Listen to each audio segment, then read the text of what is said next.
and Finance and Recreation and Parks Committee meeting for July 9th, 2024. Our elected body, Mayor Kurt Wilson, Councilmember Christine Hall, Councilmember Alan Sells, Councilmember David Johnson, Councilmember G. Lee Hills, Councilmember William Morthland.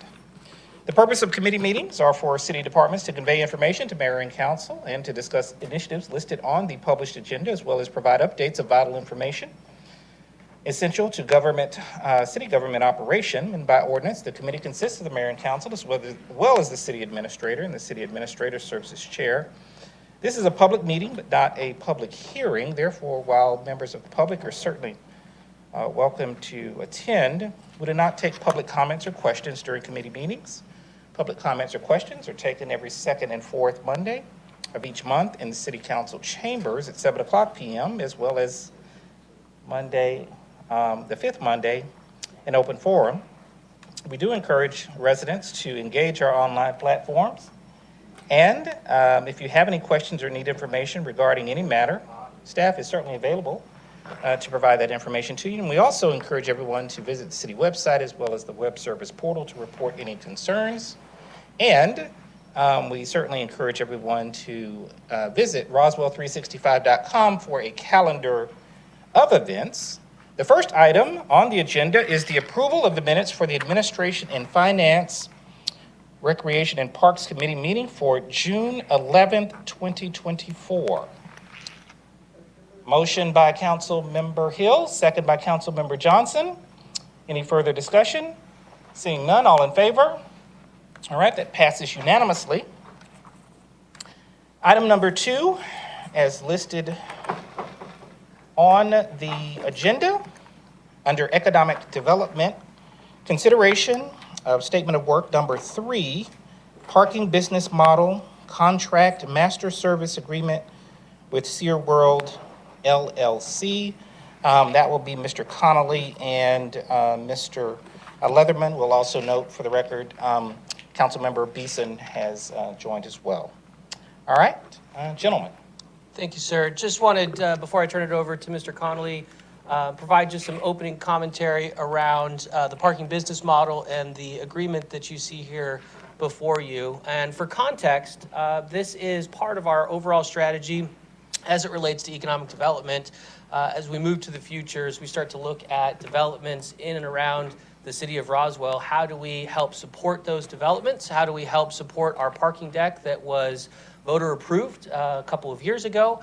And this strategy that we're putting forward and the scope of work that we're putting forward to you today is to really put the business practice around the overall strategy that we have for our parking model. And as we start to develop that further, the intent is to use this as a revenue opportunity for the city, beyond the revenue that we're collecting now in our various property and business taxes and business licensing, creates an opportunity for us to collect more revenue and support the city of Roswell overall in our economic development needs, but also supporting the city as a whole.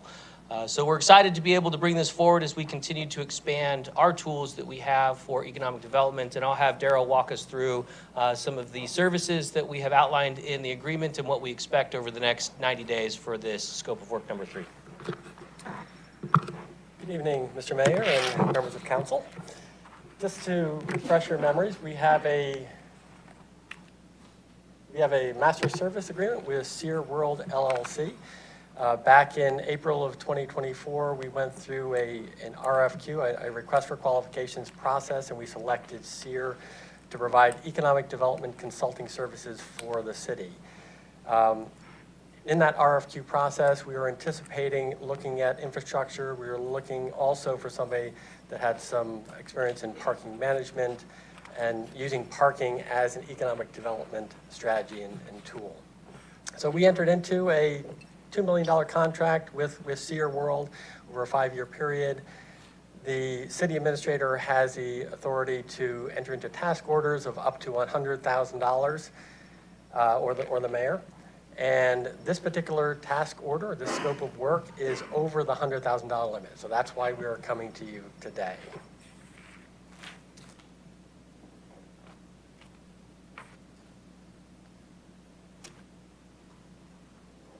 As Jeff mentioned, we have been thinking about parking as a business and working on a parking business model. This was really an outgrowth of the bond strategy, and we started to look at what parking may look like in the city. We noticed that there are high land prices in the downtown area. The cost of borrowing is also high, and that's creating challenges for development and slowing growth for the city. And as Jeff mentioned, we saw this really as a unique opportunity to assist the private sector and manage its vision and growth and create an income producing asset for the city.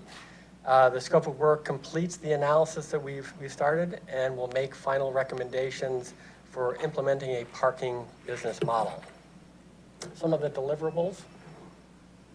There's going to be 2 phases, and this is all done over a 90-day period. Phase 1 is looking at establishing and organizing the authorities. Last night, you approved the Public Facilities Authority, establishing that. We will be looking at a potential parking authority as well. And the question is, how do those 2 entities and the Downtown Development Authority and the RDA integrate and work with one another? Do we have to put in place, charters and other restrictions in there? Also in phase 1, we'll be looking at the financing bond strategy. This would be potentially revenue bonds that would be issued under one of these authorities. We're also going to look at some other financing, really. Maybe there's low interest loans from the federal government that could be a possibility. Phase 2, we're going to look at, do a lot of research, review, and looking at the inventory of parking within the city. They're going to be documenting exactly where that parking is, how much are they charging. And that's a pretty extensive process. We don't have an inventory today. They're then going to look at doing some financial analysis and doing some pricing and demand models. So out of that, we'll come up with parking rates, and there might be variable pricing. So it's something that has to be researched and analyzed. Then SEER is going to develop a comprehensive business plan for the city, and then they're going to look at parking design, brand integration, as well as technology, and lastly, the future management and operations. Do we want to manage parking in-house, or do we want to have a third party manage that? The cost of this project is going to be $143,000. It's a lump sum contract. They would be paid $50,000 and change up front. We are asking for budget authorization of $171,600. That's an additional 20%. That will allow us to execute any change orders or engage legal counsel if we need legal counsel outside to look at some things. And again, the project timeline is 90 days. And a lot of this is not going to, it's in 2 phases, but a lot of this work will be done concurrently. Happy to answer any questions you have. All right, thank you, gentlemen. Yes, Mayor Wilson. I'll just thank you, Economic Development Director Darrell Conley and Deputy City Administrator Mr. Jeff Leatherman. Thanks for your work on this. I know you've done a lot of work behind the scenes. Appreciate everything you put together on this, so thank you. All right. Further questions or comments? Any questions, comments? Councilmember Beeson? Yeah, I guess my first question is, why do we need to create another authority with this? Because last night we authorized the creation of the Public Facilities Authority. I think one of the biggest gripes this council collectively has had is we have a lot of boards, so many boards. At this point, I feel like who in Roswell is not going to be on a board. So I do have some major contention with creating or establishing and organizing another authority. Could you provide a specified reason why the Public Facilities Authority or the DDA cannot be the authorizing authority on this, and why it cannot just be supplemented with augmentation of staff internally? I'll start. So we are going to be looking at a potential parking authority. At the end of the day, the recommendations may be that we will use the Public Facilities Authority to build the parking structures. So it's just something that's going to be investigated, and ultimately we may end up deciding managing everything in-house versus having a third-party parking handle that. So in response to that, I mean, we're going to be paying $35,000 to just see if maybe one of the authorities can handle it versus creating a whole another authority? That particular portion of the scope is going to be looking at not just the parking authority, but also looking at the PFA. How can the PFA be utilized? How does it integrate with some of the others authorities? And what is the charter of those organizations? And that can't be done by staff in-house? We believe that we need some outside assistance in this. We do not have the staffing. Got it. And then I think one of the items that you'd emphasized originally with opening this was that the consultant was selected because of prior experience with creating parking authorities or parking management systems. Do you have any examples of any of the past work they provided that for, either a municipality or any kind of corporate client? They're working on economic development strategy for Modesto, California, but they have some knowledge of parking, how parking works. Got it. Thank you. Yes, Councilmember Sells. I would say, I think the way I understand it, the PFA we formed last night would be the first move here. In other words, we're not going to create another authority. That'd be sort of my understanding. Do you agree with that, Jeff? I do agree with that. I think double checking that all of the authority that we need under state law is covered under the PFA is our first move in this. Parking authorities do have some powers that we may need to leverage as we go through our analysis in the future, but essentially that's what we're trying to tease out of this. But the PFA is our primary move as it relates to this agreement. And likewise, the work he's going to be doing here is not to form this entity. SEER will not be forming any of these entities whatsoever. They're going to recommend to us some options with respect to that, if that's fair. And in particular with the bond strategy, Jeff, I believe it's fair to say we're going to be quite active in that. We're not outsourcing that specifically to SEER to actually deliver the bonds, have the conversations with the investment bank, go to market. This is really just for them to bring forward options on this for us to explore, and then that will be back inside City Hall to execute. Correct. So the workload is the analysis and providing those options. As Councilmember Sells mentioned, as we start to look at bonding capacity and the fiduciary responsibility of the city, that will reside outside of the SEER contract. Thank you. Councilmember Hall? Thank you. And is there going to be financial modeling incorporated with this as well as we're looking at all the options? Yes, it will be a detailed financial model, looking at all the parking strategy, what are the variable pricing options for us. And from what I understand, my firm does a lot of modeling in different areas. I mean, that is pretty intricate, pretty advanced, and something typically you would outsource versus having skill set to do inside. Is that fair? That's fair to say. Okay, thank you. Mayor Wilson? Thanks, Mr. Chairman. Yeah, I think it's important for our residents.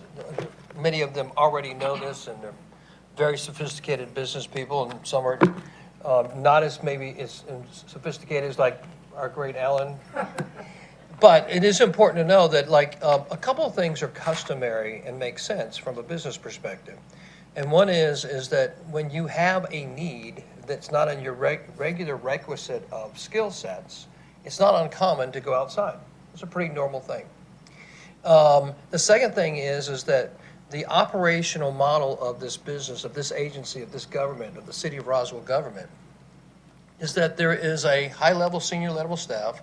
There's a large middle staff, there's a large lower middle staff, and there's a lot of people who are executing the jobs.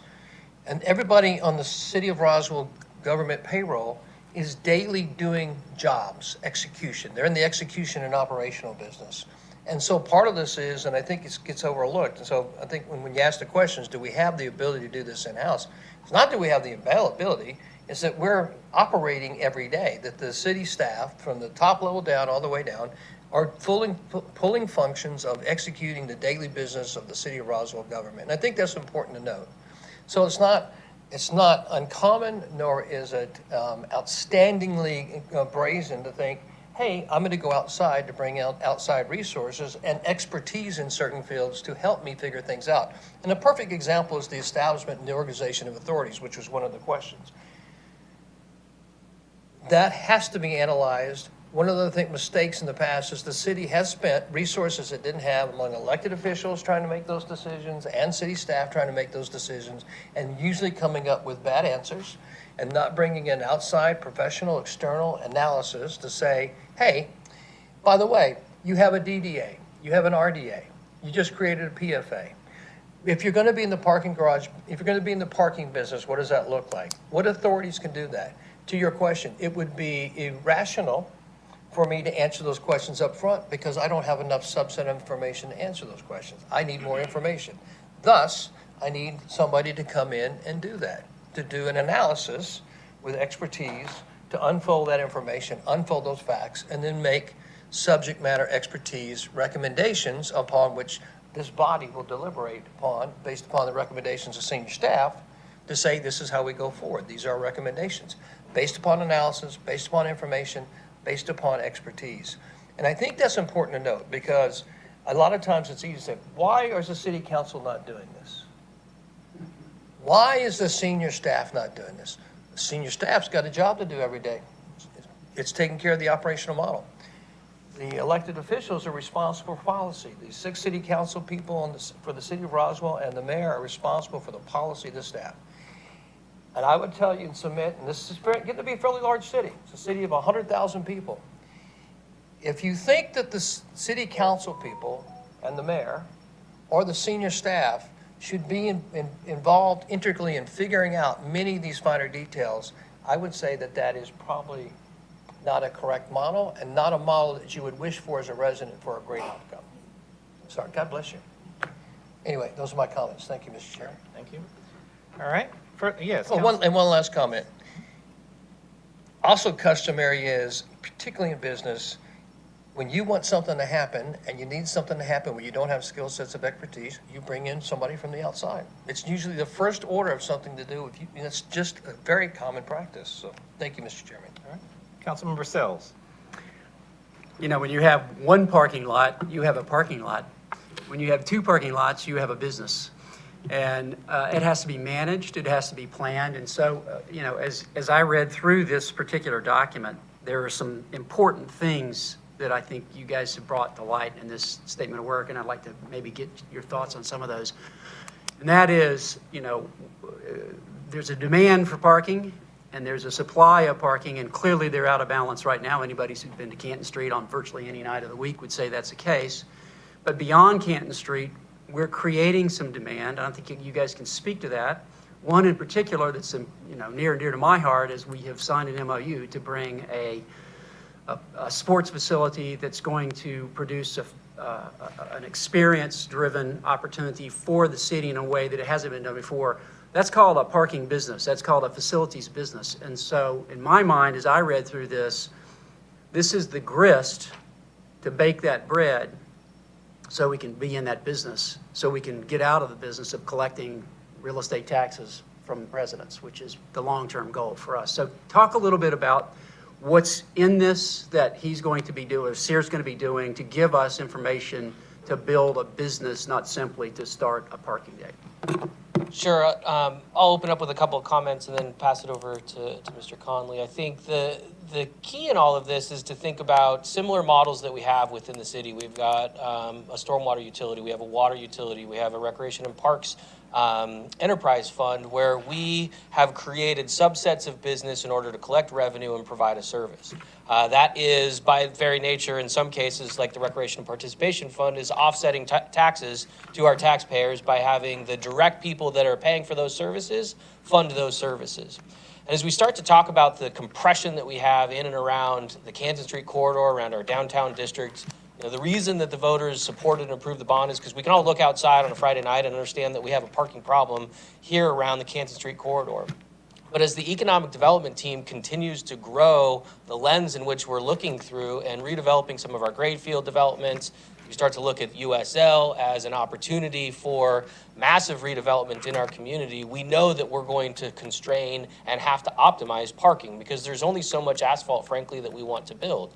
And if we start to just condition individual projects for all of the asphalt that they need, we're working against ourselves because land prices are too high to be able to do that. And frankly, we don't want to utilize space in that way in our city. We want our city to be a city full of parks and trees and other things, not a city full of asphalt. And so this is an opportunity for us to essentially create that business model. And what you see here in this scope is essentially the building blocks of that model to be able to expand in different scenarios. So as we look at downtown and then eventually midtown and uptown and the east side of our community, we want to bring a parking model to not only our own city, but also to the development community that helps us optimize the revenue that we're collecting, but also the developments that they're bringing to our community. And so to me, that is what we're building here today. We don't know exactly where all of our parking decks are going to be. We know we're going to have one here in downtown here in the next couple of years, but we need to build that building block so that as we start to negotiate in different economic development arenas, we have a tool that we can bring to the table that helps us leverage not only future economic development, but also to your point of looking at our overall tax base and saying, well, where can we actually decrease our taxes because we are starting to generate a new revenue model that we haven't activated here in our city that other cities have before. Do we even know the inventory that we do have? You say we don't know where we're going to build it, but I don't even know that we know where all of our parking is at this moment. So there was a parking study, and within the last 5 and 6 years here, the downtown corridor. And as I was going back and just kind of re-inventorying that parking study that was done before, a lot's changed. A lot's in the sense changed. that, you look Yeah. at what I'll call the The old. rest of the city is Right. outside the margins of that four corners. Correct. And so, even the inventory that we claim to have had during that parking study has changed. And as we bring more redevelopment into the downtown community, we'll actually start to decrease the parking that's available. And so we've got to create the strategy now, because what we don't want to have happen is 5 years from now, as we continue to spur redevelopment, especially the downtown area, having this exact same conversation again, because we haven't had the foresight in advance to be thinking about how do we solve this problem. Mayor Wilson? Thanks, Mr. Chairman. Jeff, that is so on spot, is that part of the mission and the responsibility of this elected body, the city council and this mayor and this seniors leadership team, is to think ahead and is to plan ahead. And one of the reasons I'm keenly aware I was elected was that there was a definite feeling by a lot of people who live in this city that there'd been paralysis by analysis. A lot of good plans, just the inability to do things. And so the consequence of that was that Roswell kept finding itself behind. And Roswell has been behind in many things, and you heard that all the time. And it's the things that this council is working on, and the things that this senior staff is working on, is about projecting Roswell forward for the next 20 years, 30 years, 50 years. And you'll see it come out, and I don't know if all the council's seen it, but the city's about to see this soon, which is, the short bullet point kind of economic strategic plan that you've been working on, which is very short. It's a very short narrative. But there's some key points in there in the economic development vision. But that's the key. You have to have a vision. You have to be ahead of the game. And these pieces that we could put in place are to put us ahead of the game rather than to say, hey, let us get here, now let us catch up. And I think you make a really good point up. One last thing you said, which I think is important to reiterate. This is about obviously improving your development projects. One of the things, when you have a parking strategy, you can get better projects. You can help change the scope of the project in an advantageous way, both to the city and to the developer, i.e. ultimately to the winners, i.e. the residents and the people that come visit the projects or live at the projects. And having a parking strategy that's aggressive really gives you that advantage. And that's why I'm so excited that you guys are jumping on board on this. Yep. Councilmember Beeson? So the last parking study, I'm glad you mentioned it. It was 2020, and it cost roughly $25,000. And comparing the scope of work between the original parking study and the scope of work here, obviously this is far more detailed or far more in depth than what was previously provided.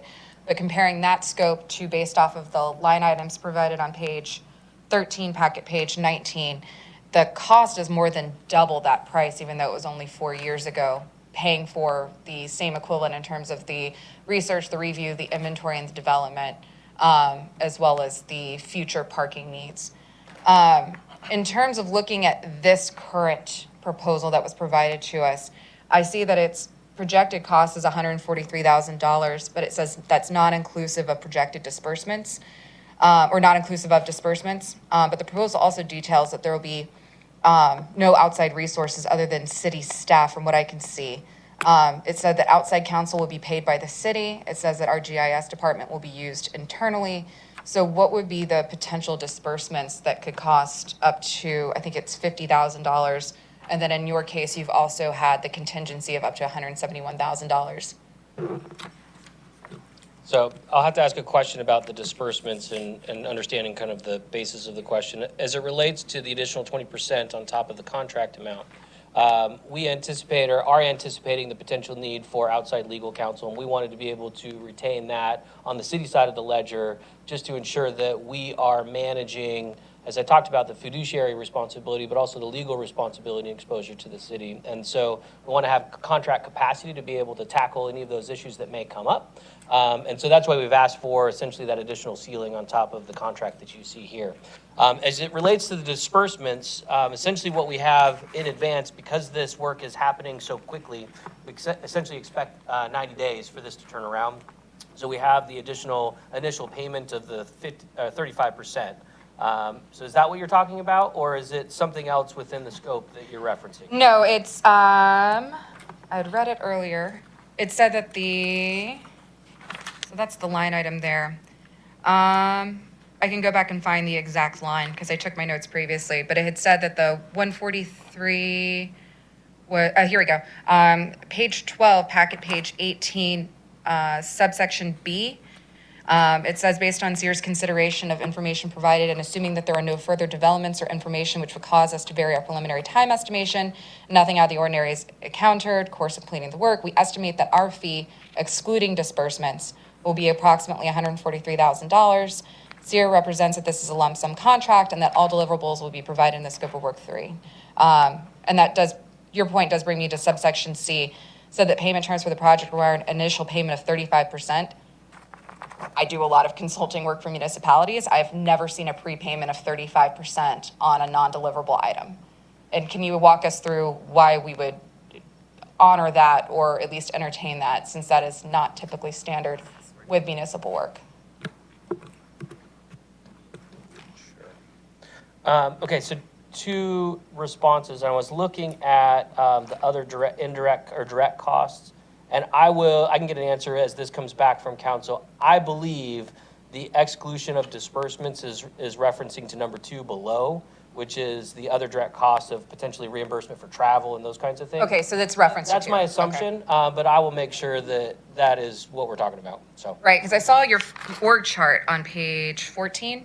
The only subs that I saw here listed were legal, bond counsel, and investment banking, and I think it had a flag that it wants to use the city's bond counsel, which is the outside counsel, and our city's own internal legal department, so that Right. we would be covering the cost of those. Correct. And then my last question, based off this project organization chart, since we're already looking at it, obviously the project lead would be reporting to Daryl, with Mr. Sorkoff, who is the CEO, who would be your principal paid on the way that the rate sheet was described in their initial proposal. Given the fact that the project lead will be obviously be doing the bulk of work on this, do we know what their rate fee was as it based on the proposal? Because I see the standard rate of $220 an hour, regardless of which staff member is doing the work. So I'm just trying to understand, is this person typically paid $220 an hour, or is this just supposed to be a catch-all fee? It's an odd structure to me. Okay, so the blended rate is the $220 an hour that is in the master services agreement. And then in the master services agreement and the proposal, you'll see different staff members and how their normal hourly fee is broken down. Some are paid over the $220 an hour and some are paid under.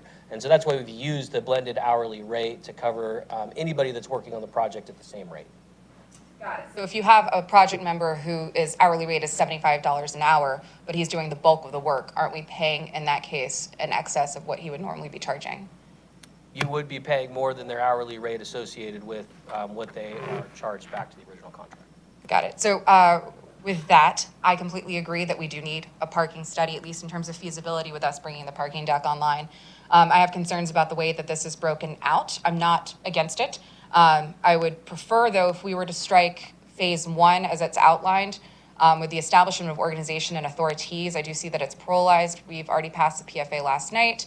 I also have concerns about phase 1, including the financing and bond strategy, 3 steps before comprehensive business plan. I'm not understanding why we would try to discuss or figure out financing or bonds before you have a business plan in place. So I would just move that to phase 2 after the comprehensive business plan is established. That should save the project. It would reduce it at least to about $110,000. But with that, I will defer to the rest of Mayor and Council. Sorry, I didn't understand that last part. You said it would reduce the fees to what? It would bring your fee structure down to around $111,000 as opposed to the total $143,000. So there would be a significant cost savings with that.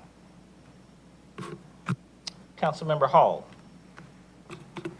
Thank you. And working for a consulting firm, I find that this is a pretty standard agreement that you would see across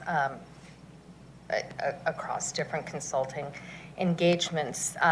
This is a fixed fee engagement. It's broken down by the amount of hours at an average hourly rate to arrive at the $143,000, which is really quite standard that you would see for an organization like a city that would need to make a decision like this. So I completely understand why this is structured and written this way. As far as the 35% down, that's equivalent of a retainer or to cover the initial work, which is also very standard in the industry, as I would see it. And Ellen, I mean, I know you work in the consulting arena as well. Maybe you can add to that. Sure. I tend to liken this kind of work more to investment banking than, say, replacing pipe, right? Where we hire somebody and we've qualified them and they get on the bid list, and then we have a project and it's a discrete project and we all understand the deliverables. This is quite a different animal. So I agree that this contract is much more akin to that, and a retainer is standard practice, for these kinds of things, not at all uncommon.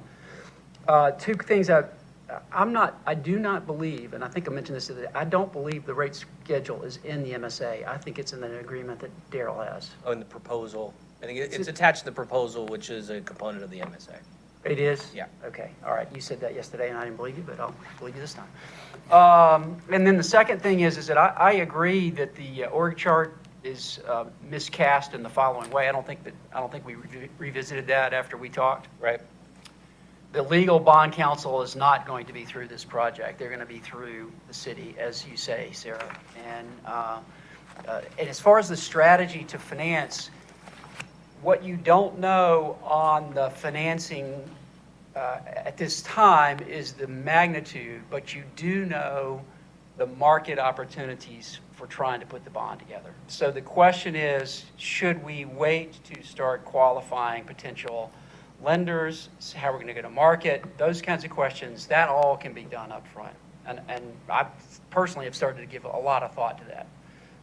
So I don't think it's out of place to do that. Whether what they're going to bring to that, I don't know exactly specifically in this particular case, but I don't think it's out of place to be doing that right now. All right. Councilmember Beeson. Totally understand that you guys do consulting. In terms of FAR compliance, which most consultants that work with governments do have to, that's B2B. So business to business, this is completely standard. B2G, business to government, there's a lot of times that contractors would have to provide audited responses where you're able to provide the hourly breakdowns of each of your employees who provided any kind of government work and what the hourly rate was for each of those employees as opposed to doing the blended rate. So in order to maintain FAR compliance, that's how most government consultants would be able to operate. In terms of what you're saying with keeping the financing and bond strategy where it is, understood. But I would like to check the temperature on the rest of mayor and council on removing part 1 of phase 1, which is approximately $32,000. And that's not including disbursements for the establishment and organization of authorities. Frankly, we established an authority last night, and I have no appetite for establishing a parking facilities authority. I understand that this is also to explore the option of creating a parking facilities authority. I think it's in the interest of cost savings, and it's in the interest of keeping a smaller government. Mayor Wilson. Thanks, Mr. Chairman. So just a question for you, Mr. Chairman, and for you, Deputy City Administrator, Mr. Leatherman, and for you, Economic Development Director, Mr. Conley. I'm going to assume that you put a significant amount of work into this SOW. I'm sorry, the City Attorney Davidson as well. I'm going to assume that you guys as professionals put a significant amount of work in this SOW. Is that an incorrect statement or a correct statement? It's a correct statement. I'm going to assume that you put a significant amount of analysis into this and talked not only amongst yourselves, with other professionals before you put this SOW together. Is that correct or incorrect? Correct. Is that true from all four of you as senior leadership for the city? Yep. Okay. So I'm confused, Sarah, other than yourself and maybe a few others that might feel like you. When this is a group of body, this elected body came to office and has been rebuilding a culture and rebuilding faith and confidence in its senior leadership team. And I've heard the stories about attrition and how that's coming about. It's interesting, bad place to work, which I don't really understand because I think it's just the opposite. And yet, really, since ostensibly as a board member of the city, a city council member, which is really the board of directors, that we want to, and we're going to do this every time a SEER contract comes up, by the way. Let's just go ahead and let the public know. Let's let our fellow Roswell residents know that every time a SEER contract's up, we're going to play the same game. We're going to get into excruciating detail of things that aren't really applicable, and we're going to save the taxpayers money, when really we're not, because these professionals are already about doing that job, which we give them that power to do, being the elected officials are responsible for policy. And all of a sudden, as a policymaker, we want to get in back into the old games of the past, 4 years and 5 years ago, as an elected representative, i.e. the board member, and say, you know what, I think it's best that we're going to save $31,000. When these gentlemen and the people that support them have already done that work. I think it's, and I just want to make everybody aware, in the city, we're going to do this every time a SEER contract comes up, because this is politics. And it's not being responsible from a fiduciary perspective, because if it were, we'd have these questions and answers. If we had a serious question, we'd have it long before it got to committee, not to have a public demonstration of it. But let's just be honest with it. We're going to do this every time a SEER contracts come up because you think there's a political margin there to be had. And that's unfortunate because it's not in the best interest of the city. The best interest of the city is the contract we have with SEER. You want to talk about blended rates? I would say, good, go talk about blended rates. Actually, did you look at the blended rates and did you look at if it was apropos and you went backwards, how much money SEER is actually given to the city, i.e. through its work product, and not using blended cost and taking a hit on it? But that's not appropriate to bring up because you know what? I can take, hey, why are you using a blended cost? You know what? You're in the business, you say, as a consultant. So you understand blended costs and you understand sometimes as a principal you're probably involved and sometimes you had different levels of employees at different pay rates involved. So you understand that. But yet you're making a political point of it here that you think somehow with people who are not in the business are going to stand and say, oh, we're going to save $31,000. And by the way, SEER is always taking advantage of us. So Jeff Leatherman, Daryl Conley, Randy Knighton, and David Davidson, city attorney, city administrator, economic development director, and deputy city administrator, quit taking advantage of us because obviously you're trying to screw us out of $31,000. And I'm going to say to you, Sarah, you can keep doing this game every time, and I'm going to call you out every time a SEER contract comes up because you know it's the right thing for the city. And yet you're going to continue to make political parlance out of it and make a game out of it, which is not in the best interest of the city. Thank you. Councilmember Beeson. It's not inherently political. I understand that you believe that we should have reviewed this and provided questions up until this point. I received this MSA less than 24 hours ago. We got it at 8 o'clock last night. I would have loved to discuss it during my 3-on-3s with the economic development team on Friday, which all of us participated in, but it was not provided then, even though SEER was participating in that economic development briefing and would have been available for us to have the questions at that time. That would have been the most appropriate time to be able to walk through this entire MSA, which would have also been within a closed meeting because it's 3-on-3 and we didn't have a quorum. However, I was not provided that opportunity.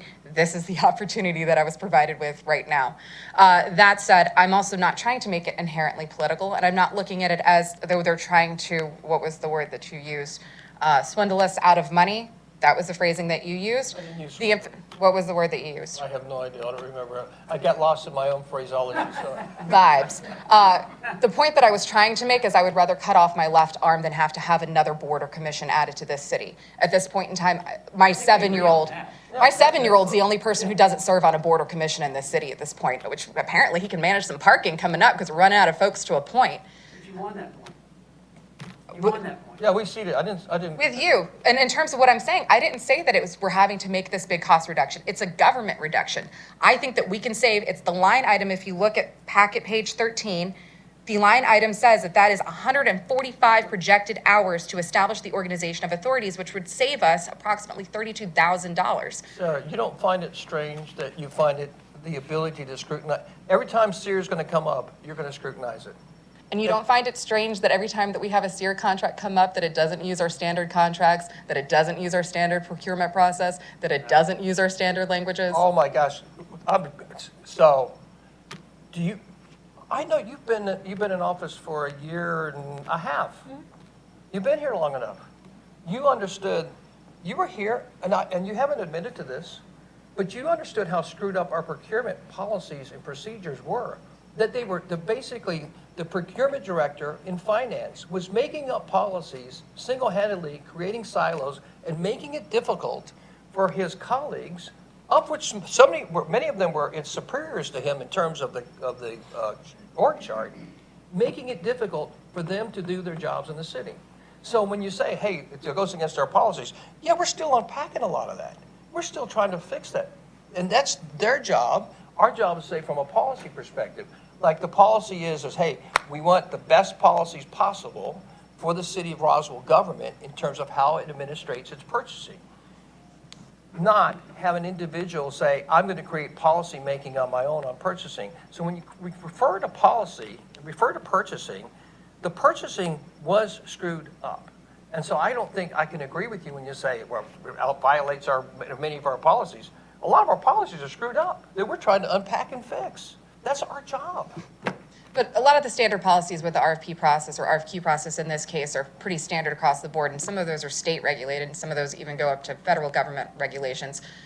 I hear you in terms of trying to unpack past. Any of those, though? I mean, you think we're violating any national or state policies by even the spirit? Forget the letter, the spirit. Like, honestly, in any way, shape, or form, is this city violating the spirit, not the letter? Because the letter's like, but the letter you can get real taken about. But are we violating the spirit of any policy at the national level or the state level? Like, seriously. On the SEER contract specifically, yeah, in August, about a year ago, when I asked the city attorney, the city administrator, and yourself if SEER had been performing work, they said yes for the last 5 months at that point in time, and we didn't have a contract till August. So that's months of doing work without a scope of work or a contract in place, which violates those policies. I don't need to get into that at this point in time because I feel like we've already hashed that out. The emphasis that I want to be able to place on this specifically is that I don't want to add another board and commission. I hear Councilmember Sells that he's in agreement. Others might agree with that as well. I don't want to speak on behalf of Councilmember Johnson, but I know that he's also spoken in the past against adding more boards and commissions.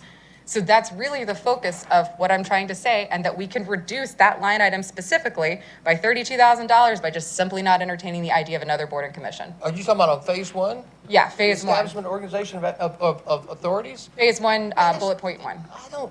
I hear what you're saying, but I think you're mixing apples and oranges there. And I agree, everybody agrees with you. Nobody wants to create more boards and commissions. I don't think anybody disagrees with you on that. This was written before we had the vote. As far as forming that authority. Right, but we knew the vote was coming. We all knew, I mean, the legislature knew the vote was coming. Talking about the PFA. The public facilities authority, yeah. But the public facilities, sorry, David, I don't know what you. Poor Randy's trying to- Good, it's Go all right. ahead, sir. Now, let's just recognize Councilmember Johnson. So I guess where I'm confused is, and I don't know the packet page, sorry, because I'm looking at it from the email. Phase one establishes the authority of the Public Facilities Authority, so structuring Public Facilities Authority. Then below that is structuring Parking Authority. So are we having two separate authorities? And I think, in our conversation this afternoon, that was a no.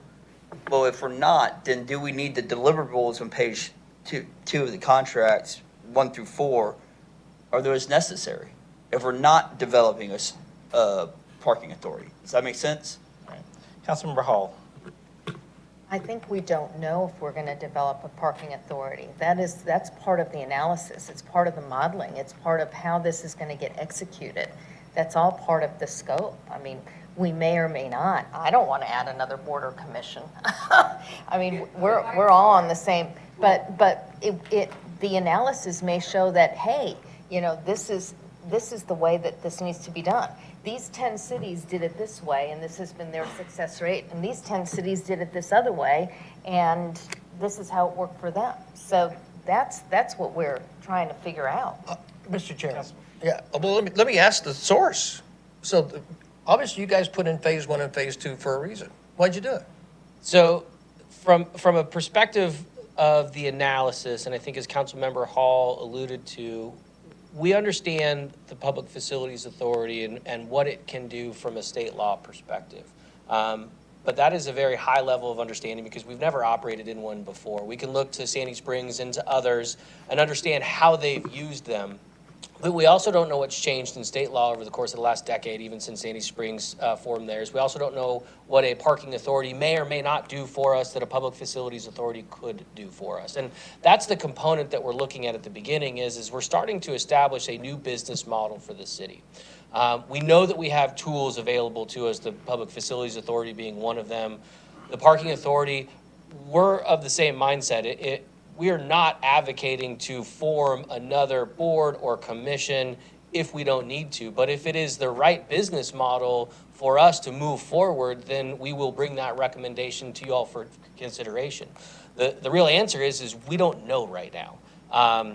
And so that's why we've built in the consideration of what tools do we have available to us. And then second behind that is what options or potential opportunities does the DDA have or the RDA have for us? They do have specific authorities within state law that we can't leverage as a city. And that needs to be recognized as we think about long-term debt, as we think about long-term operations. How do we put the right model forward and effectively take what I would say is very complicated tools in state law, the DDA in particular, the RDA, as well as the limitations that we have as a city, and make sure that we build the right model and recommendations for this council to consider. And that's what you're seeing in this first component of the scope of work is unpacking all of those complications and then forecasting where do we think that we're headed as a city as it relates to parking, as it relates to redevelopment and economic development in our community, and how do we build the right building blocks for us to choose from moving forward. And so if you were to ask me today, do I have all the tools necessary to provide a recommendation without this analysis, I would put forward to you that I would say no, I don't. And I don't think we have that in the city yet because we're embarking in an area that, one, we want to be very careful that we don't want to make mistakes. We have the potential to leverage bond capacity of the city that you can't walk back if we get into deals for real estate or others as it relates to parking in our community.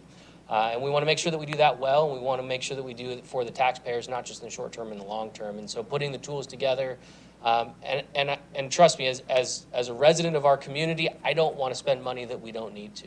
But from a gap perspective of what knowledge don't I have, there's quite a bit of it as it relates to the DDA, the RDA, and parking as an economic development strategy. And that's what this is intended to backfill for us as we start to make recommendations to this body moving forward. So I hope that provides some clarity on what that is. Mayor Wilson, Yeah. and then we'll come to. Yeah, thanks, Mr. Chairman. Yeah, and I would say just to our residents and to the body at large, don't compare apples to oranges. So I would say, like, if there's a genesis to want to reduce boards and commissions, so be it. Get started work. Like, seriously, like, get about the serious, deliberate work. Like, hey, you can make an active case that you have 4 boards and commissions that work on planning and development currently, right? You can make that case, very right. You say, I want to consolidate that. Well, let's get about that business. Like, get seriously about reducing boards and commissions. But don't confuse apples and oranges like we're creating a potential revenue and powerful organization. Like, the PFA is going to be pretty powerful. I mean, it is. Nobody here is today saying that we don't know if you need a parking authority. You might not, based upon, will it be necessary to manage, organize, and run basically the parking business? Don't know that. It would be premature to answer that today. It would be irresponsible to answer that today. But there is the possibility out there. And I say don't confuse apples and oranges because you would say, oh, I don't want to create another board and commission. Then I would say get about the business of reducing the boards and commissions that you feel like are overlapping, right? And before you make a judgment on one that's going to be long-term strategically what the professionals in our business in our city are saying, right? And let's face it, a lot of boards and commissions got created out of political circumstance in the past. That's why you got so many of them. They'll disagree with you. Got too many of them. But if the professionals in our city say, look, working with a professional from the outside, it makes sense from a long-term perspective, and I'm not prejudging it. This is what I recommend. It's still going to be in your hands to make the decision. You're still going to make the decision. but you're going to have guidance and saying, look, this is the best thing strategically for the business in the city of Roswell. And remember, behind that long-term, which is really the relevant, important thing, is approaching revenue strategies that reduce the tax liability to the individual resident and business of the city of Roswell. That a long-term strategy, this elected body, among as many things as one, is to get out of the property tax business. That's one of our long-term strategies. That's a pretty bold strategy. Well, it takes bold things to get that done. And the city of Roswell is going to get in the parking garage business. I mean, it just is. So we better figure out how to do that. It's going to cost us a little money. With all due respect, chopping on them about $31,000 is probably not in the best interest of the solution making. And that's my thoughts on it. Sorry, Sarah. Councilmember Sells, and then we'll go to Councilmember Johnson. You want to go first? No, everybody else answers. He's warning You want to answer my question? He's warning it's going to take. So the first thing I'd like to say is, don't confuse forming an entity with starting a board and commission. It's not necessarily the same thing, okay? So I can't tell you how many LLCs I've started in my career, but it's hundreds. And and the reason is because it's a vehicle to do something. And so this PFA is a vehicle to finance, and quite frankly, hopefully, this is just a member of one speaking here, so I'm not speaking for the board at all, but the taking out the general obligation bond that is the parking deck today and replacing that with a revenue bond and thus taking that off the citizens, I'm all in on that. And so this is a way for us to think about that. So don't conflate starting a vehicle with starting a new board and commission. And in this one in particular, the board and commission is us, essentially, us plus one. And it can be, Mr. Knighton, or it could be anybody else. So this is not the same as a board and commission kind of thing. That's one. And the second thing is, it is a true statement that we are not using the city's standard contracts. Thank God for small favors. Because what we're doing is a business plan arrangement. We're hiring someone to specifically do that. That is quite different. And the contracts that I saw when I first looked at what became the MSA had none of the provisions that I think are important, personally, that fit the purpose of what we were trying to accomplish. And a lot of, good ink was spilled on making sure that we covered the things that we needed to in that MSA, that it provided what the city needed and fit within what I'm less familiar with, which is the governance requirements of an incorporated body of the state of Georgia. And I think David Davidson did a yeoman's job of making sure that we stayed inside of that, but at the same time provided for the things that we need as an economic engine for change. And that's what we're doing here. So our old contracts, we're not using a standard contract, and guess what? Probably 5 years from now, they won't be using this contract because it doesn't apply except when you're doing what we're trying to do here. The end. Councilmember Johnson. Do you want to talk about some of the things that you did change in the MSA that were good for our city? Like non-compete? Sure. It's I'm glad you asked, David. I appreciate that. Softball, let me see if I can jack it out. I still have more questions, but I mean, the bottom line is that, the goal was to encapsulate what SEER does for us and not allow for scope creep. And Jeff and I have talked a good bit about how we make sure that we aren't letting it just become, a big fat sink. And stripping out what David Davidson did, which is to say the city is going to be in privity with its own attorneys. There's going to be an engagement letter between the city and the attorney, not through SEER. Likewise, for investment banking, we're going to be in privity with that investment banking because they have that investment banker because they have a fiduciary obligation to us. Those people have insurance policies that protect us in case they do some kind of misstep that we have to sue over. So we need that direct relationship, and we took time to make sure that that was provided for in the MSA, that we would do those kinds of things and not SEER. And also, what the whole purpose of the MSA, Master Service Agreement, for those listening at home, it's the body of terms and conditions And then we take each of these projects and discreetly describe them like we did this one, where we can talk about, are we doing the right thing? And you can ask those questions. Is this step necessary, as opposed to making it a $2 million, everything bagel? That was the whole purpose of that, and that's why we did that. Councilmember Johnson. It just seemed a little redundant to me to have the public facility authority, that parking authority at the end of the day. And I think that's where maybe a lot of Councilman Beeson's. I actually did look in. A public facilities authority is not an operating entity. Right. So if you read that, authorization, the bill that authorized it, and I asked the lawyer this the other day, I was like, there's no provision for governance in this thing. He said, that's because it's not an operating entity. All it does is represent us in a market for a revenue bond. That is its sole function. Okay? So to the extent that we're in the parking business, the answer is there will be some authority that is over that is much more like an enterprise fund than anything else. That's a fact. Councilmember Johnson. And then with going to a 6-month budget, and forgive me, I don't have the city's budget memorized on my head. Where is this coming out of, and how much will be left after we approve this? So for the 6-month budget, we have $400,000 in the economic development line item.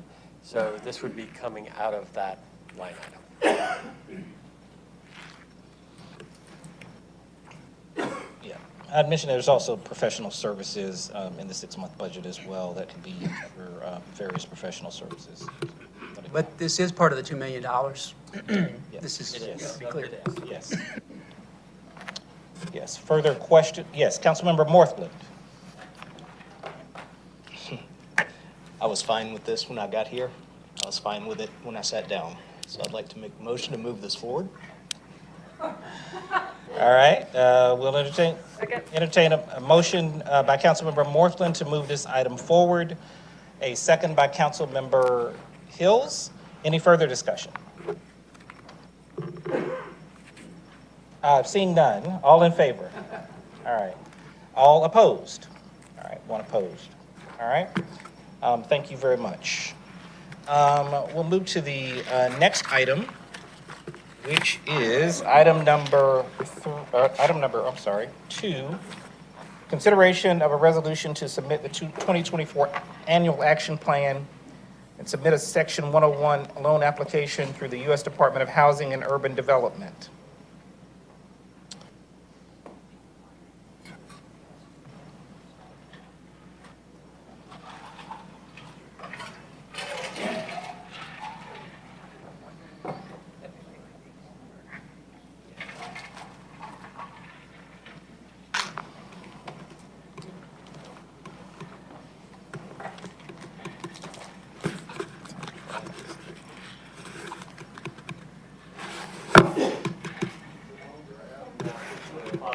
Yeah, who owns this, who owns this one on council?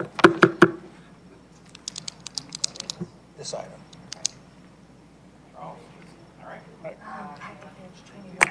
Thanks, Mayor and Council.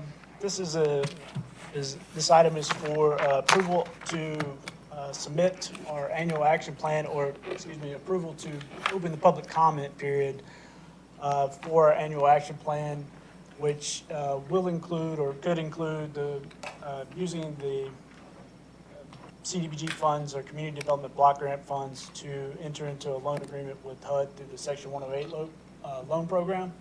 Just want to go over that really quick with you. So the Section 108 loan program allows the city to borrow up to 5 times its annual Community Development Block Grant allocation. It's our 2024 allocation. We found out in early June that's going to be $407,830. The max loan amount is close to just over $2 million.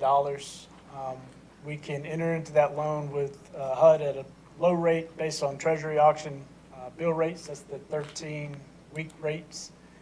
Currently, that sits at about 5.58.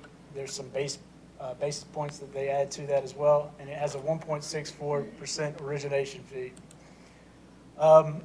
It's a 10-year loan period. They allow up to 20-year loans, but we're looking at 10 years for this. And the the key point of this is you get to pay this back with the CDBG funds. And I guess I could see some confusion there. I should probably preface, this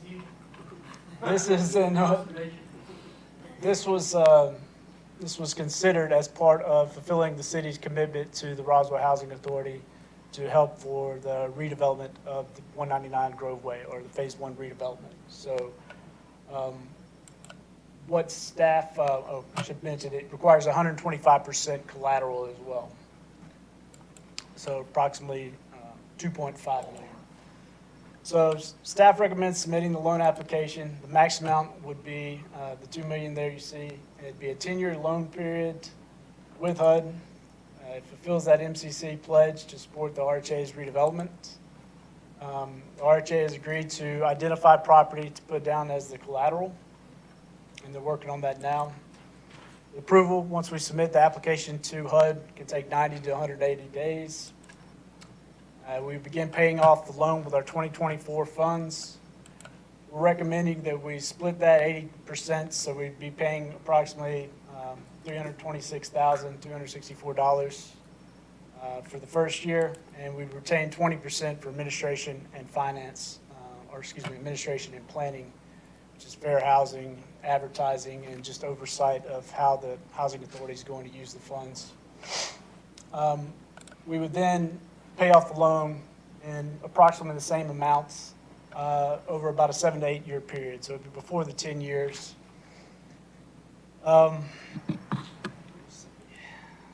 So just to give you an idea of what the timing is for that, what we need here is an annual action plan has to be submitted to HUD every year, and it tells HUD what we plan to do with our annual allocation. And so we need to submit that to HUD. And we don't need to have the loan finalized at that point. The collateral doesn't have to be specifically identified, but we just need the approval to submit it with the intent, the general intent to apply for the Section 108 funds, and then use the allocation for this year to pay back that loan. So the way that would look with a timetable is July 11th, we'd open a 30-day public comment period just on the annual action plan. On July 25th, we'd open a 30-day public comment period on the loan. At that point, we should have identified the collateral we're going to use and have the rate sheet and all that kind of stuff specified. On August 12th, we close the annual action plan. Public comment, we need a resolution at that 8/12 mayor and council resolution, or mayor and council meeting, to submit the annual action plan, which then says we're going to it notifies them of our intent to use to apply for the Section 108 loan. On August 16th, we submit the annual action plan to HUD. August 26th, we're going to close the public comment period for the loan. And September 9th, we get a resolution, hopefully, to submit that loan, and then submit the loan to HUD approximately September 16th. Questions, comments? Questions or comments? Councilmember Morgan. So this rate that we're talking about, we're obviously in the highest environment of rates over the past recent history. Recent meaning, 8 years or so, 7 years or so. Not all-time highs, but is this a refinanceable rate, or are we stuck with this? Is there a prepayment cost, or are we stuck with this? It's an adjustable rate that's based on that 13. So it's an adjustable. It is adjustable, but it's based off the Treasury auction bill rates for the 13-week period. So there is an opportunity to renegotiate into a fixed rate, but it requires a public offering, so the Treasury only does that periodically. So until they offer that to us to participate, it'd be an adjustable rate. So if this thing continues to adjust down, are they going to honor each time the Fed reprices? I'm not sure I understand the rate. Are they giving us a one-time adjustment if rates were to fall, since it is on the arm, but It adjusts every time they update the rates. so it's unlimited? And we do have an opportunity to fix it. Mayor Wilson. Thanks, Mr. Chairman. Charles, I And Lee, I promised I wouldn't ask any questions, but there was one piece of information there that was new for me, so I thought I'd ask it. When we originally went down this path a year ago or so, talking about putting this together to the CDBG, and so I know things have changed. I was thinking that you were going to take basically all the CDBG and pay off the loan in 5 years, i.e. to get to $2 million, that was the plan.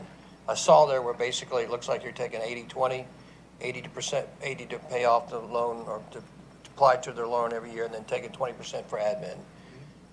What changed? That was always the intent from our initial meetings. There's always a plan to do 80-20 because for every year that we've had the CDBG program, we've always taken 20%. So that was always the Councilmember Hills. Go to Councilmember Hills and Councilmember Beeson. Yes, thank you. Mr. Alford, maybe you can help clarify because I don't have the specificity on this. That's an administrative fee, correct? That is, a good portion of that is salary driven for our staff, which is you, sir, correct? And your support team. It is, it's currently an Ally Cook who's Yes. transitioning to take over the program. But yes, a good portion is for salary. It covers advertising costs for any of these public comment periods, which are, $1,000 a piece at times. And so that's what we hold that money for. Councilmember Beeson. Mayor Wilson alluded to my question, but do you have a projected payment schedule on repaying this loan of what it's going to look like year to year and how much of the CDBG funds is going to be going into it? Not yet. It's right at approximately, if our HUD allocation says the same, it'll be about $320,000 a year. So we'll continuously use that 80% every single year? Correct. For how many years? Estimated 7 to 8 years. Okay. And then what happened with the loan application that RHA submitted last year? Because I remember Mayor and Council provided a letter of support for that around this time last year? Okay, so this is the exact same loan. Okay, got it. So it's the same loan. This is just a continuation of the process. I believe that's correct, Charles. It is the same Well, they submitted an application for low-income housing tax credits. This $2 million pledge went into their capital stack that they put in the application. Got it. So this would supplement those funds then in the capital stack? Yes, it's a portion of them. So it's inclusive of it then. So it's not supplemental. It is. It's not on top. It was already included that the Got city it. was contributing. They got extra points since we're an external partner or external. This got them over the hump and getting the project, phase one of the project done. This got them 3 points with HUD because we said we would do what we did last year. This literally got the RHA over the hump on this phase one project. And it wouldn't have happened unless the council, had done what you'd done last year. The letter of support and yeah. Got it. Thank you. Councilmember Hall. Thank you. Councilmember Hills, would you just please recap what is happening at the RHA and what they're able to do and kind of a little bit for the public, because a lot of time has transpired, as Councilmember Beeson had alluded to a year ago. So what's going on over there? I mean, what is this enabling them to do and what's happening? Mr. Chairman? Yes. Councilmember Hills, yes. Shortly after I was elected, Councilmember Hall and Mayor Wilson and I joined a board meeting at the Roswell Housing Authority. And it was pretty well attended because there was a lot going on at 199 Grove Way, the property there.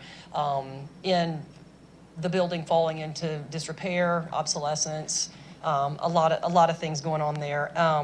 And so we engaged in a very meaningful relationship with the Roswell Housing Authority. We had full count on mayor and council. I believe we still have that to support our residents that live at the Roswell Housing Authority. And so we started some meaningful conversations. The Housing Authority Board had put together a capital stack before, which was actually denied just before the mayor, Councilmember Morthland, and I were elected. And so I had been walking along lockstep with the board and several of the board members to really understand. It's a lot. It's like eating an encyclopedia, specific to HUD and to Housing Authority, but really fascinating. So we engaged with the Housing Authority and made the decision to move forward with supporting them and getting the help and conditions, the help for improving the living conditions for our residents. And what that entailed was trying to redevelop. Our goal was to redevelop 199 Grove Way property with the possibility of across the street redeveloping a phase 2. We're not in that yet. We're having those conversations, and that's been on the table, but that's not a reality yet. So the Housing Authority Board put together a capital stack. They put in an application, and it was denied in 2022. And then we started hard and heavy at going after it again.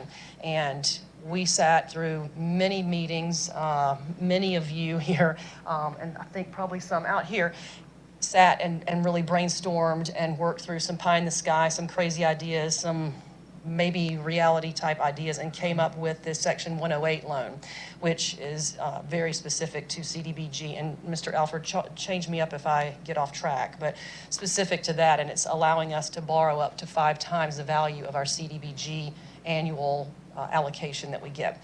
So that was exciting because we'd be able to, on the good word of the city here and with some collateral, be able to contribute that money to the capital stack in the loan application. And so in doing so, that gave us a boost, having a municipality, a city partner, all those things wrapped in one city of Roswell, supporting this effort to redevelop 199 Grove Way. And so that put us over the top. That and having already been in the mix with HUD, with that application, they were aware of our need. And the Housing Authority Board, with the urgency put upon them by this mayor and council, we started, and I say we, the board, that was not the city council and mayor, but the Roswell Housing Authority Board began relocating the residents, which was extremely excruciating. Uprooting people who call the Housing Authority their home, whether they lived there 6 months, 6 years, or 6 generations. And we've got some that are 3 generations. But that was really, really painful, really hard to move these folks. But we had conditions that were unsafe, and as a city, we pulled the trigger on that and said, we've got to do something. In the interim, in 23, I was afforded the opportunity to go to DC with the Greater North Fulton Chamber of Commerce, and along with several folks here in the city, sat down with HUD. I don't think they'd had a visitor in 2 years, 3 years. We spent over 2 hours with them. They were tickled to death. We were getting creative with how to rescue, if you will, our Roswell Housing Authority, and couldn't believe that we were engaging in the Section 108 loan process. And I can't describe all of the ramifications, but you have a special designation on much of our property over there. So working around and navigating through those intricacies was astounding to HUD on a federal level. While we were there, we had folks from the Atlanta Housing Authority on the phone Zooming in because they couldn't believe it. That's not why we're doing this, not to gain fame at all, but it's to do the right thing by our residents. So bring it to current speed. That application went in last year in May. Everybody sat on pins and needles, and then I believe it was early October, wasn't it? Usually it's around election time, which is nuts, but early October, we were granted this. The application was accepted, so this started rolling. It took a year to empty all 28, right? It was 28 units. Yeah, I thought it was closer to 40. I think it is 40. I'm sorry, it was 32 that were occupied at the time. 8 had been already emptied by attrition. So it took a year to get everybody relocated. Some in Roswell, some in neighboring cities, and a few outside of the county. By the way, I clarified again today, those residents have the first right of refusal to move back as soon as our capacity is opened up with this redevelopment, which is something that I was beating a drum on hard. I feel like I represent all of you, and if I don't, forgive me and knock me out, after the meeting. But to make sure that they had that opportunity to come back, really a big deal. But I got clarification on that just today. So here we are, working out the short strokes, and Mr. Alford and then Beth Brown, the Executive Director of Gainesville Housing Authority, who is the governing body over the board here in this Roswell Housing Authority, has been working hard with the Section 108 loan folks, attorneys, to make sure that we don't miss a single mark on pulling this thing off. So every year, we agree through our 5-year comp plan to receive CDBG funding, and that is to, help me out, Charles, that is allocated toward lower income neighborhoods for infrastructure, some education. Services, infrastructure, Services. housing. Right. Just a low to moderate income. And so over the decades it's been, and I don't know how long it's been in play here, it's been used for local nonprofits. It's been used to repair water pipes that serve many, many people, thousands, believe it or not, in the city, and some other things. And so at this time, we felt like we had a very fragile community that needed some attention, and that's the Roswell Housing Authority. And we had a way to get engaged as a city, which would really bolster our opportunity to be approved in this loan process and get paid back by that same money. So our conversations, again, there was a Housing Authority Board meeting today. I'd asked some questions about having agencies that could help move some of our people over a process of counseling and mentorship to move them into stability, to be, not having to live in the Roswell Housing Authority. But until we get to that point, we want to make sure that we have safe, clean, the best we can have housing in the Housing Authority in the city of Roswell, and that Roswell residents are considered first for the housing there. So right now, we're just looking for you all to say that's okay to move forward on that. We've got a process. We will get paid back on the money. It'll probably take 7 years. We are committed to getting that done before 10 years, but it should be done in about 7, maybe 8, but hopefully 7. And I'm Guarantee the project being built? Yeah, they're ready.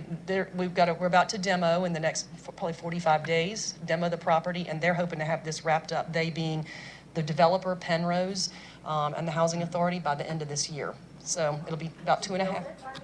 No, to get started on that. All these pieces and parts have to come together. Yeah, I love your thinking.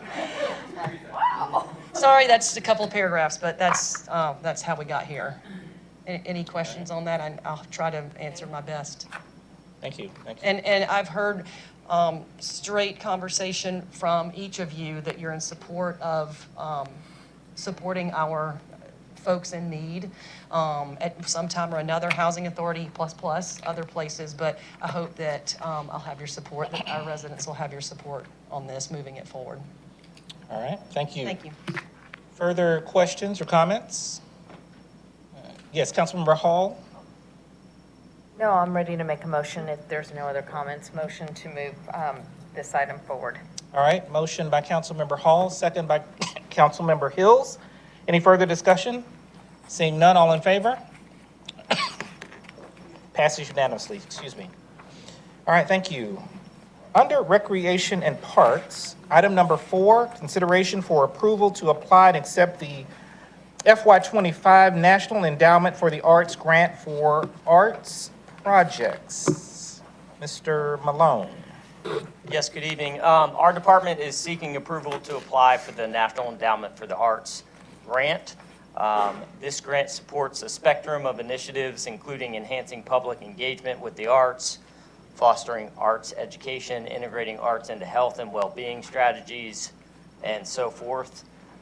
This grant will support specifically the Roswell's celebration of America's 250th anniversary in 2026. The theme of our America 250 is the tapestry of generations, and therefore these funds would be used towards the Roswell Cultural Arts Center's production of a musical called Quilters, which kind of feeds into that theme, as well as a complimentary community-wide quilt-inspired art project that will go along with that. The grant request is for $50,000. It is a one-for-one match. We have discussed with the grants division, and the matching funds would be available and provided by the city's grant contingency fund. I'm happy to answer any questions you may have. Thank you, sir. Questions for Mr. Malone? Councilmember Sells. If we approve this, does this mean you will wear that suit again 2 years from now? New and improved, sir. Ah, very good, all right. All right, any further questions or comments? Councilmember Hills. Thank you. I just wanted to add, for those that are not aware of America 250 in Roswell, roswellga.com, that not every single thing that we'll be doing in 2026 will be red, white, and blue. Not every single thing will be singing the national anthem. These will be things that are about America, our past, both ancient past, which is really not that ancient, 250 years, but also recent past, how we got here. So the Quilters musical may or may not be a super patriotic thing, but certainly a nod to how we got here, who we are as Americans. And then the Quilt Project is a great way to engage our community, so we can have people that may not be engaged in an art type project of any kind, that they can, and it'll be directed in a way that it makes sense to people that don't understand quilting or don't understand what the project is, but it's a way that we can show American patriotism as well as a sense of community. So I'm very excited about this. Thank you for thinking this far ahead. Thank you. Councilmember Beeson. Dumb question. My understanding from the financial impact is the total cost is $50,000, or the total grant allocation is 50, and we would be providing up to 25,000? No, it would be 50,000 from the grant side and 50,000 from the city's contingency fund for a total of $100,000. Okay, so just this program's $100,000? That's correct. So that would be the production value that goes into a musical of that nature, which would be a good portion of it, as well as the remaining part would be used for the art project related to the program-wide quilting. And with the musical itself, will we be selling tickets, or will that be free to the community? Yep. Do we have a projected revenue for that, based off show run and cost? So this Sorry. is David Crow. This is our cultural arts manager. So he's the one that's facilitating all the project scope as well as filling out the grant application. Hey, thank you. So what was the question? I'm sorry. I'm sorry. Apologies. So it's, I had asked if we would be selling tickets. You said yes. Sorry if no one could hear that on the microphone. Yes, we will be selling tickets to this. And do we have projected revenue from those ticket sales based off run of show and cost to do production? You're going to ask me to do math on the spot. You're all going to be horrified. I'll be wowed. I'm ready for it.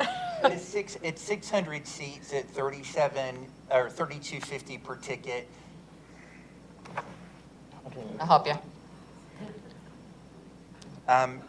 What I can tell you is that as we've started gathering data from our productions over the past 2 years actually, what we've seen is that theatrical productions, events that have a theatrical nature sell very, very well. So the goal for this is to run it for 2 weeks. That's what we'll ask for in the grant, which will give us an opportunity to break even. Got it. Thank you. Thank you. Mayor Wilson. Yeah, have you thought about using Will Morthland as a lead? It's an all-female cast. Do you really want, that's what I say, do you really? All righty. Any further comments or questions? All right. Seeing none, we'll motion by Councilmember Hills, second by Councilmember Johnson. Any further discussion? Seeing none, all in favor? All right, that passes unanimously. Thank you very much. Thank you. And then item number 5 is listed on the agenda, consideration of a resolution to allow scarecrows in the city of Roswell right-of-way. Mr. Malone. So this item is requesting mayor and council issue a resolution to allow scarecrows in the right-of-way in the city of Roswell. This resolution will authorize businesses, schools, and other participants to place scarecrows entries on the city's right-of-way, ensuring they do not obstruct those areas between September 20th, 2024 and November 1st, 2024 for the purpose of the 2024 Boo Y'all Scarecrow event organized by the Roswell Women's Club. Last year's event, the Women's Club had over 86 scarecrow entries, and this year there will be their 7th year hosting this event. Happy to answer any question. Any questions for Mr. Malone? Councilmember Hills. Motion to approve. Move forward. Councilmember Hills has made a motion to approve. Councilmember Beeson is a second. Any further discussion? All in favor? All right, thank you very much. Thank you. Under community development, item number 6 is consideration of a text amendment of the Unified Development Code, Article 5, Downtown Historic Districts. Ms. Dybel, is that?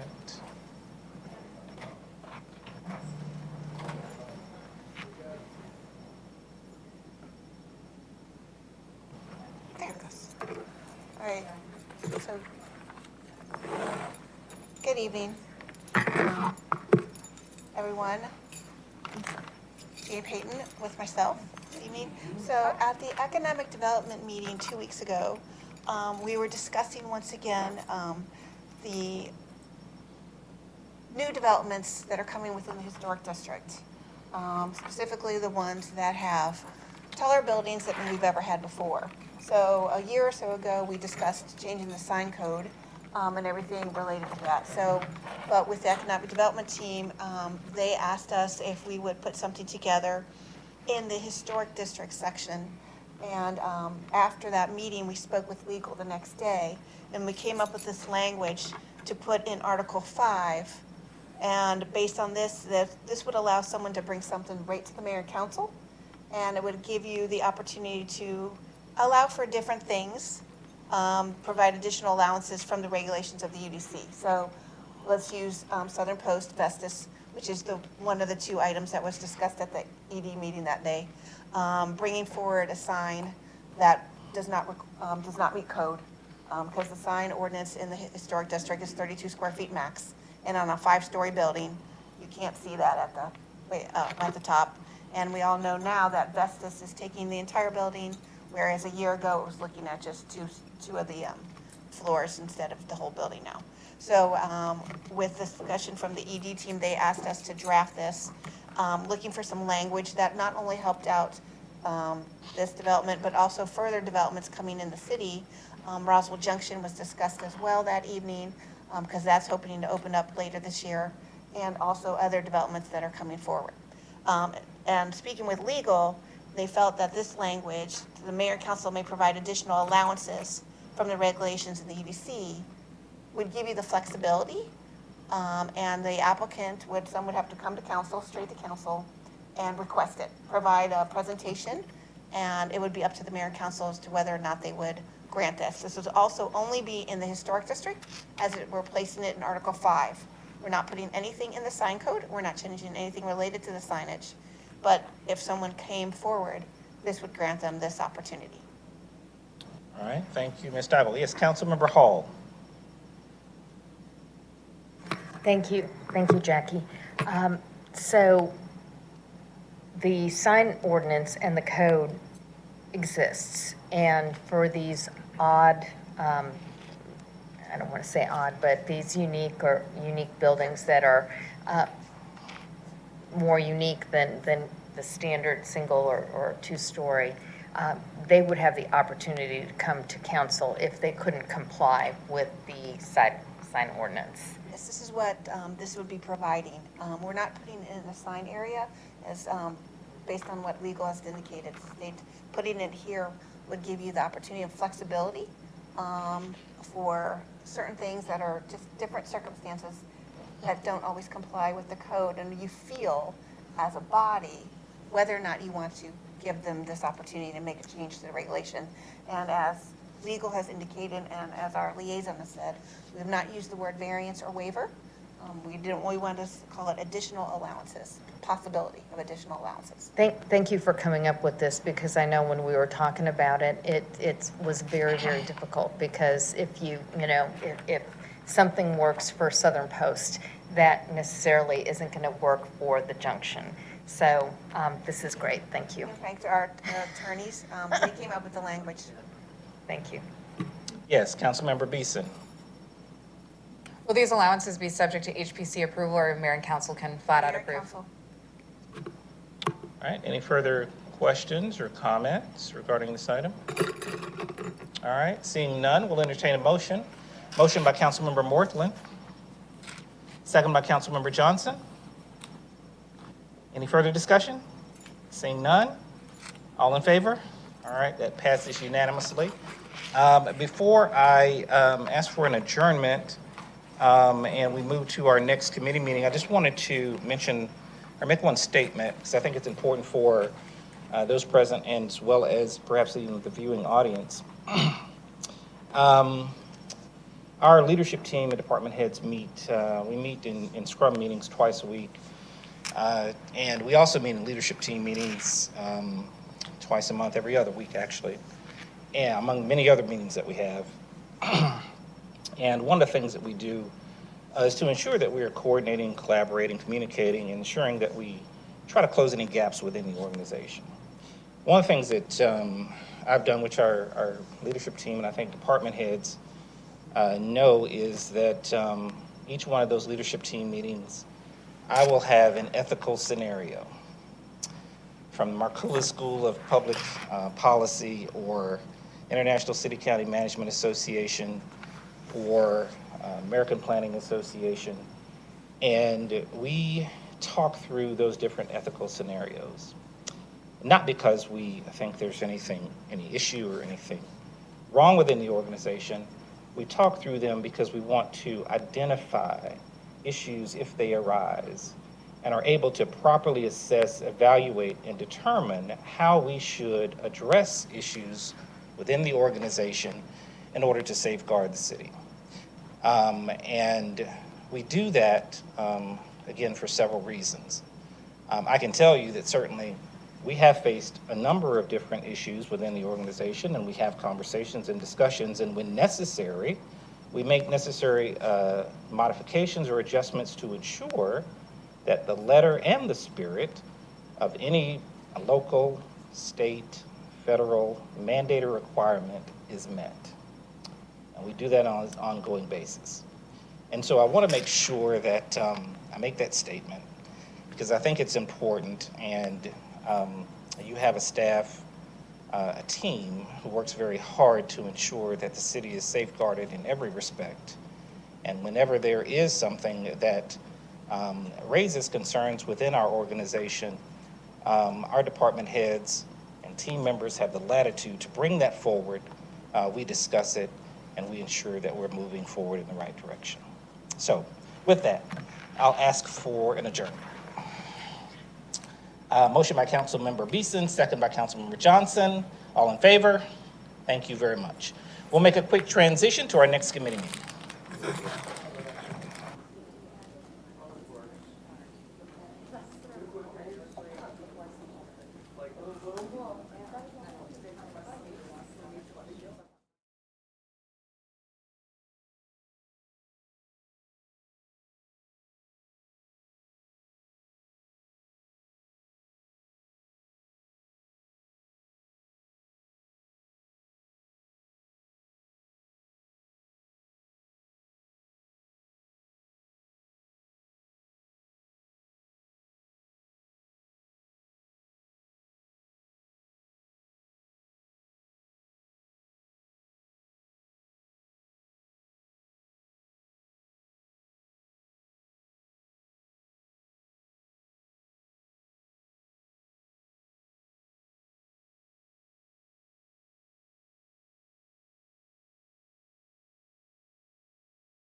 begin. All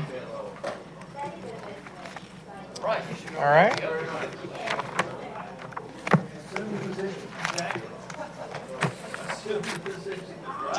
All right.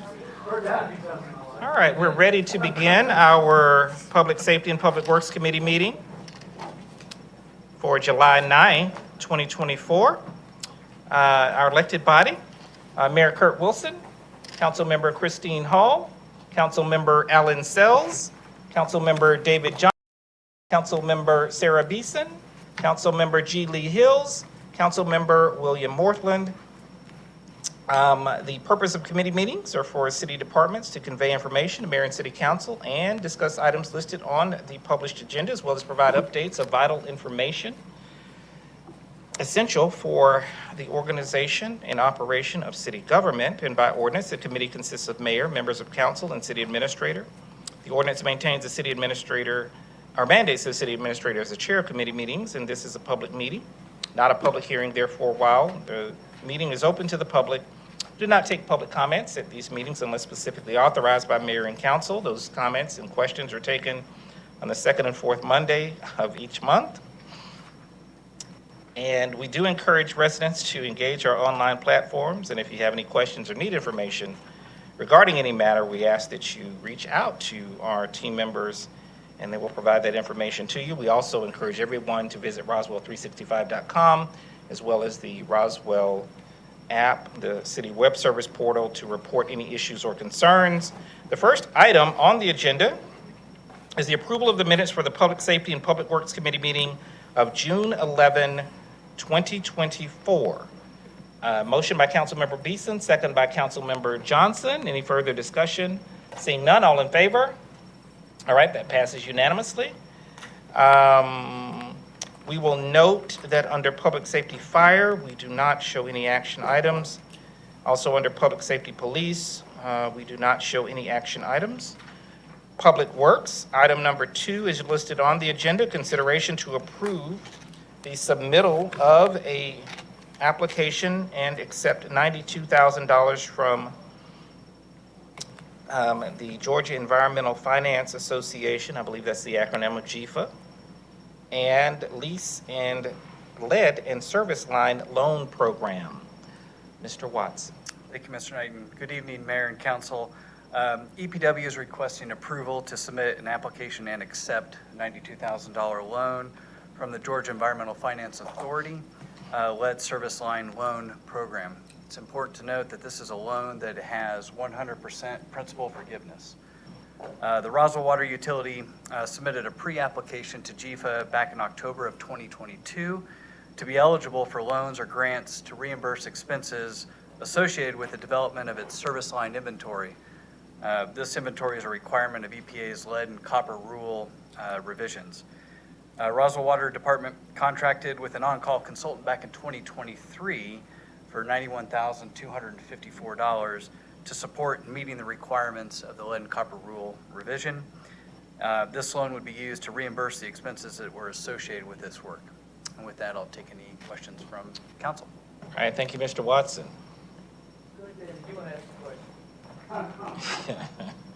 Any comments or questions?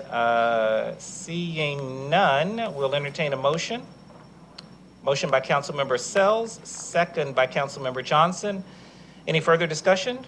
Seeing none, all in favor? All right, that passes unanimously. Thank you very much. Item number 3, consideration to sign a contract with Wade Coots Company Incorporated for the Maxwell Road, Rocky Creek Lane Waterline Replacement Project for an amount not to exceed $614,565. Mr. Watson. Thank you. Yeah, the Maxwell Road, Rocky Creek Lane waterline replacement consists of replacing approximately 1,330 feet of 6-inch asbestos concrete and 2-inch galvanized steel waterline. Those lines will be replaced with approximately the same amount of linear feet of 8-inch ductile iron pipe. We put out an invitation to bid for this project. We received 5 bids ranging anywhere from $614,565 to $893,070. Wade Coots and Company put in the low bid, and they've been the most responsive, lowest bidder. A portion of this project will be supported by the funding from the Federal Community Development Block Grant that Mayor and Council put towards this project approximately 2 years ago.